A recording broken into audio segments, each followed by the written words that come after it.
Guys, मैं हूं अबीहा इंतखाब और अबीहा क्लासेस सफलता की सोच में आपका स्वागत है। तो जैसा कि मैं पहले आपको बाबर हुमायूं पढ़ा चुकी हूँ, मैं बाबर आपको पढ़ा चुकी हूँ, मैंने हुमायूं आपको पढ़ा दिया है। तो आज हम पढ़ने वाले हैं अकबर। ठीक है, देखिए मैं मुगल काल पूरा का पूरा आपका समाप्त करवाऊंगी, जैसा कि मैंने पहले ही बताया था जब मैंने बाबर पढ़ाया था। तो अकबर मैं आपको पढ़ाने वाली हूँ। तो अकबर के बारे में जितनी भी डिटेल्स है, यहाँ से कोई भी बाहर क्वेश्चंस नहीं आएंगे। मतलब जो भी आप इस वीडियो को लास्ट तक आप देखिएगा, और मैं पीडीएफ का जो इसका नोट्स है उसके पीडीएफ का लिंक मैं डिस्क्रिप्शन में दे दूंगी, जहां से आप इसे डाउनलोड कर सकते हैं। तो आपकी नोट्स भी कंप्लीट हो जाएगी।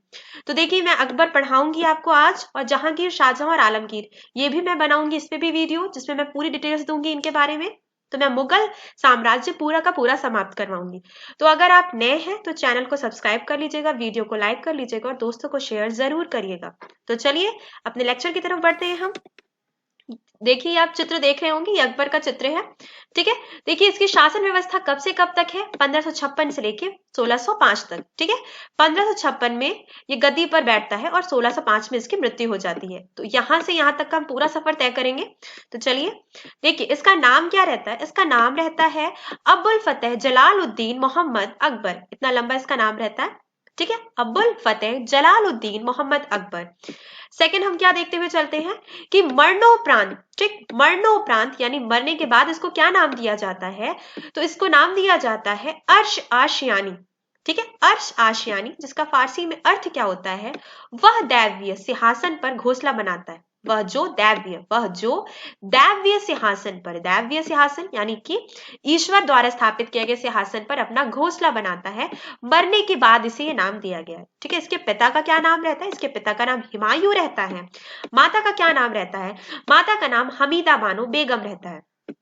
धर्म क्या रहता है इसका? धर्म सुन्नी और इस्लाम धर्म का रहता है, और ये सुन्नी रहता है। ठीक है, इस्लाम धर्म का रहता है और ये सुन्नी रहता है। जन्म इसका कहाँ होता है? तो 25 अक्टूबर 1542 में अमरकोट राजपुताना, जो वर्तमान में क्या है? उमरकोट सिंध, जो अब पाकिस्तान में है। ठीक है, उमरकोट सिंध जो अब पाकिस्तान में है। अब तो इसकी जो वर्तमान स्थिति है वो पाकिस्तान में चली गई है, लेकिन इसका जन्म कहाँ हुआ था? 1542 ईस्वी में अमरकोट राजपुताना में इसका जन्म हुआ था। इसकी मृत्यु कहाँ होती है? इसकी मृत्यु होती है 27 अक्टूबर 1605 में। ठीक है, 27 अक्टूबर 1605 में। आयु कितने वर्ष का जब ये रहता है? जब ये मरता है तो 63 साल का रहता है। ठीक है, इसकी आयु क्या रहती है? 63 वर्ष रहती है। और इसकी मृत्यु फतेहपुर सीकरी, आगरा, जो मुगल साम्राज्य का उस टाइम क्षेत्र था, वहां पे इसकी मृत्यु होती है। आगरा में इसकी मृत्यु होती है। इसे दफन कहाँ किया जाता है? तो दफन इसे किया जाता है नवंबर 1605 में अकबर का मकबरा। ठीक है, अकबर का मकबरा जो सिकंदरा में स्थित है और जो आगरा में है। ठीक है, तो कहाँ दफन होता है? ये 1605 में ही दफन होता है, नवंबर के महीने में दफन होता है। ठीक है, अकबर के मकबरे में सिकंदरा में जो है, और ये आगरा में स्थित है। चलिए आगे बढ़ते हैं, हम देखते हैं अकबर के बचपन का नाम क्या रहता है। तो अकबर के बचपन का नाम रहता है जलाल। ठीक है, जलाल नाम इसके बचपन का नाम रहता है। अकबर का राज्याभिषेक कब होता है? तो अब अकबर का राज्याभिषेक होता है 14 फरवरी 1556। पानीपत का जो दूसरा विश्व युद्ध होता है हेमू और अकबर के बीच में, उसमें ही इसका राज्याभिषेक होता है। हेमू हार जाता है और अकबर जीत जाता है। ठीक है, तो पानीपत के प्रथम द्वितीय विश्व युद्ध में जो 14 फरवरी 1556 ईस्वी में पंजाब में होता है, पंजाब के कलौर नामक स्थान पर इसका राज्याभिषेक होता है। कहाँ पे होता है? कलानौर नामक स्थान पर इसका राज्याभिषेक होता है। कलानौर, ठीक है, कलानौर नामक स्थान पर इसका राज्याभिषेक होता है। अकबर का शिक्षक अब्दुल लतीफ ईरानी विद्वान रहता है। अब्दुल लतीफ ईरानी विद्वान रहता है, जो उसका शिक्षक रहता है। ठीक है, बैरम खां कौन रहता है? ये बहुत इंपॉर्टेंट नाम है। बैरम खां 1556 से 1560 तक अकबर का संरक्षक रहा। ठीक है, वह बदक शाह का निवासी था। उसे प्यार से खानी बाबा कहा जाता था। उसे प्यार से क्या कहा जाता था? खानी बाबा कहा जाता था। और ये बदक शाह का निवासी था। ये क्वेश्चंस बने हैं एग्जाम में कि बैरम खां कहाँ का निवासी था। ठीक है, पानीपत की दूसरी लड़ाई जो अकबर और हेमू के बीच में हुई 1556 में, जो मैंने अभी आपको यहाँ पे बता दिया था कि इसी युद्ध में जब अकबर विजयी रहता है तो उसका राज्याभिषेक करवा दिया जाता है। 1556 में होती है, अकबर और हेमू के बीच होती है। पानीपत की प्रथम लड़ाई जो इब्राहिम लोदी और बाबर के मध्य होती है 1526 ईस्वी में। ये मैंने बाबर में पढ़ाया है आपको।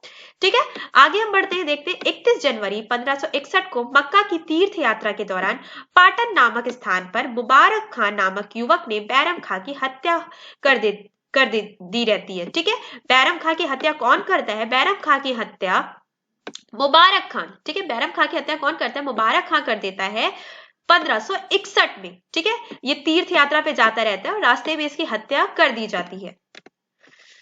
अब देखिए, हम हल्दी घाटी का युद्ध देखते हैं, ये भी बहुत महत्वपूर्ण है इतिहास की दृष्टि से। ठीक है, हल्दी घाटी का युद्ध 18 जून 1576 में होता है। कब होता है? 1576 में मेवाड़ के शासक, ठीक है, महाराणा प्रताप एवं अकबर के बीच होता है। इस युद्ध में अकबर विजयी रहता है। ठीक है, महाराणा प्रताप और अकबर के बीच ये युद्ध होता है और इसका निर्णय क्या होता है कि अकबर विजयी रहता है। ठीक है, इसी युद्ध में मुगल सेना का नेतृत्व मान सिंह ने किया रहता है। ठीक है, इसका नेतृत्व कौन करता है? मुगल सेना का मान सिंह करता है और आसफा खां और मान सिंह द्वारा इस युद्ध में सेना का नेतृत्व किया जाता है मुगलों की तरफ से। ठीक है, अकबर का सेनापति मान सिंह रहता है। अकबर का सेनापति का क्या नाम रहता है? मान सिंह रहता है। क्वेश्चन पूछे गए हैं एग्जाम में कि हल्दी घाटी के युद्ध में अकबर का सेनापति कौन रहता है? तो अकबर का सेनापति मान सिंह रहता है। चलिए आगे बढ़ते हैं, हम देखते हैं महाराणा प्रताप की मृत्यु कब होती है। ये भी, महाराणा प्रताप भी बहुत महत्वपूर्ण नाम है, तो इन पे भी हम थोड़ी बात कर लेते हैं। महाराणा प्रताप की मृत्यु 51 वर्ष की अवस्था में, ठीक है, 51 वर्ष की अवस्था में 19 जनवरी 1597 में, ठीक है, 1597 में एक सख्त धनुष की प्रत्यंचा चढ़ाते समय अंदरूनी चोट लग जाने के कारण होती है। ठीक है, कब होती है? 1597 में होती है, 51 वर्ष की अवस्था में होती है। अब आगे बढ़ते हैं, हम देखते हैं दीन इलाही धर्म का प्रधान पुरोहित अकबर रहता है। ठीक है, दीन इलाही धर्म का प्रधान पुरोहित कौन रहता है? अकबर रहता है। दीन इलाही धर्म स्वीकार करने वाला प्रथम एवं अंतिम हिंदू कौन रहता है? बीरबल रहता है। देखिए, बीरबल का असली नाम क्या रहता है? महेश दास रहता है। ठीक है, बीरबल का असली नाम महेश दास रहता है और ये अंतिम हिंदू रहता है, पहला भी और अंतिम हिंदू रहता है जो दीन इलाही धर्म को स्वीकार करता है। चलिए अब हम अकबर के कुछ महत्वपूर्ण कार्यों पे बात कर लेते हैं कि अकबर के महत्वपूर्ण कार्य कौन कौन से हैं। देखिए, कार्य इसमें बात करते हैं। दास प्रथा का अंत, जो बहुत अच्छा काम ये करता है, 1562 में दास प्रथा का अंत कर देता है। ठीक है, तीर्थ यात्रा कर समाप्त करना, 1563 में तीर्थ यात्रा कर समाप्त कर देता है। जजिया कर समाप्त करना, 1564 में ये जजिया कर समाप्त कर देता है। देखिए, पुनः जजिया कर कौन लगाता है? पुनः जजिया कर औरंगजेब लगाता है। जब मैं औरंगजेब को पढ़ाऊंगी तो मैं उस पर बताऊंगी आपको। देखिए, दीन इलाही की स्थापना कौन करता है? अकबर द्वारा किया जाता है।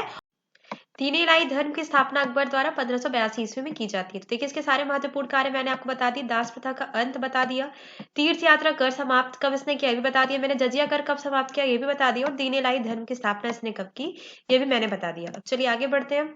अकबर ने जैन धर्म के जैन आचार्य हरि विजय सूरी को जगत गुरु की उपाधि प्रदान की है। किसको की है? हरि विजय सूरी को जगत गुरु की उपाधि प्रदान की है। क्वेश्चन बनते हैं एग्जाम में कि किसको जगत गुरु की उपाधि दी गई है, तो हरि विजय सूरी को दी गई है। और किसके द्वारा दी गई है? तो अकबर के द्वारा दी गई है। और हरि विजय सूरी किस धर्म से संबंधित है? तो जैन धर्म से संबंधित है। आगे बढ़ते हैं हम। अकबर के दरबार के प्रसिद्ध चित्रकार कौन है? अब्दुल समद। ये क्वेश्चन बने हैं एग्जाम में कि अकबर के दरबार के प्रसिद्ध चित्रकार का नाम क्या है? तो अब्दुल समद नाम है। अकबर के 9 रत्न ज्यादातर आप में से ज्यादातर बच्चे जानते होंगे अकबर के 9 रत्नों के बारे में, लेकिन हम बात कर लेते हैं यहाँ पे। पहला रत्न है अबुल फजल, फिर फैजी, फिर तानसेन, बीरबल। अबुल फजल ने ही अकबर की जीवनी आईने अकबरी लिखी है। बीरबल, टोडरमल, राजा मान सिंह, अब्दुल रहीम खान खाना और फकीर अजीउद्दीन मुल्ला दो प्याजा। ठीक है, अब चलिए हम नेक्स्ट पे आगे बढ़ते हुए बात करते हैं कि संगीत सम्राट तानसेन का जन्म कहाँ हुआ रहता है? 1506 में। और तानसेन भी 9 रत्नों में से एक रहते हैं। ठीक है, 1506 में ग्वालियर में होता है, ग्वालियर एमपी में है। ग्वालियर में एक ब्राह्मण परिवार में होता है इनका जन्म। और इनका असली नाम क्या रहता है? राम तनु पांडे। ठीक है, तानसेन का असली नाम क्या है? राम तनु पांडे है। और इनका जन्म कब हुआ है? 1506 में ग्वालियर में हुआ है। अब्दुल फजल ने ही अकबरनामा ग्रंथ की रचना की। अकबरनामा ग्रंथ की रचना किसने की है? अब्दुल फजल ने की है। अकबर की मृत्यु कब होती है? 16 अक्टूबर 1605 को अकबर की मृत्यु हो जाती है और यहीं पे अकबर काल समाप्त हो जाता है मुगल एम्पायर में। तो जैसे कि मैंने पहले ही आपको बता दिया है कि मैं आपको पढ़ा चुकी हूँ, मैंने आपको बाबर पढ़ा दिया है, मैंने आपको हुमायूं पढ़ा दिया है और मैंने आपको अकबर भी पढ़ा दिया है। और अकबर के बाद मैं आपको जो पढ़ाऊंगी वो मैं आपको पढ़ाऊंगी अकबर के बाद आपका, जैसे कि सीधी सी बात है, अकबर के बाद आता है आपका जहांगीर और जहांगीर के बाद आपको मैं शाहजहां पढ़ाऊंगी और शाहजहां के बाद मैं आपको आलमगीर पढ़ाऊंगी। देखिए ये दिख रहा है ना, बाबर मैं पढ़ा चुकी हूँ, हुमायूं मैं पढ़ा चुकी हूँ, अकबर मैं पढ़ा रही हूँ आपको, मतलब इस वीडियो में कंप्लीट हो गया अकबर। उसके बाद में जहांगीर, फिर शाहजहां और फिर आलमगीर आलमगीर प्रथम यानी कि औरंगजेब को आपको पढ़ा के मैं आगे बढ़ूंगी। तो यहाँ पे मैं आपका पूरा का पूरा मुगल साम्राज्य समाप्त करवा दूंगी। तो उसके साथ साथ देखिए पहले ही मैं कुछ टॉपिक्स खत्म करवा चुकी हूँ। अगर आप उसको देखना चाहते हैं तो मैं फिर से बता दूं कि आप चैनल पे जाके इन दोनों वीडियोस को आप देख सकते हैं, जिसमें मैंने डिटेलिंग में बाबर और हुमायूं पढ़ाया है, और मैंने आज अकबर में पढ़ा दी, और आगे मैं जहांगीर, शाहजहां और आलमगीर प्रथम यानी औरंगजेब को पढ़ाऊंगी। तो वीडियो बस इतना ही। देखने के लिए थैंक यू।